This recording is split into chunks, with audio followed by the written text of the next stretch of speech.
السلام علیکم ورحمۃ اللہ وبرکاتہ۔ بسم اللہ الرحمن الرحیم۔ میرے آقا حضور تاجدار مدینہ صلی اللہ تعالی علیہ وآلہ وسلم نے ارشاد فرمایا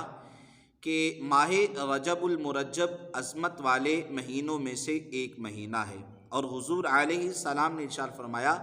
کہ جو ماہ رجب المرجب کا ایک روزہ رکھے گا اللہ تعالیٰ اسے 1000 برس کے روزوں کا ثواب عطا فرمائے گا،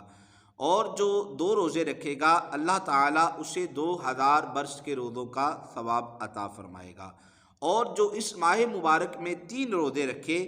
اللہ تعالیٰ اسے 3000 برس کے روزوں کا ثواب عطا فرمائے گا، اور جو اس ماہ مبارک میں 7 روزے رکھے تو اللہ تعالیٰ اس کے لیے جہنم کے 7 دروازے بند کر دے گا، سبحان اللہ۔ اور جو اس ماہ مبارک میں 8 روزے رکھے تو اللہ تعالیٰ اس کے لیے جنت کے 8 دروازے کھول دے گا،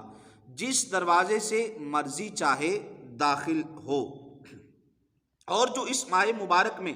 15 روزے رکھے تو اس کے گناہوں کو نیکیوں میں بدل دیا جاتا ہے، اور آسمان سے ایک منادی پکارے گا کہ اللہ تعالیٰ نے تیرے گناہ بخش دیے ہیں، اب آئندہ کے لیے سر نو عمل کر۔ جو اس سے زیادہ روزے رکھے گا تو اللہ تعالیٰ اسے اس سے زیادہ ثواب دے گا۔ اللہ رب العزت ہمیں اس ماہ مبارک میں روزے رکھنے اور کثرت کے ساتھ عبادت کرنے کی توفیق عطا فرمائے۔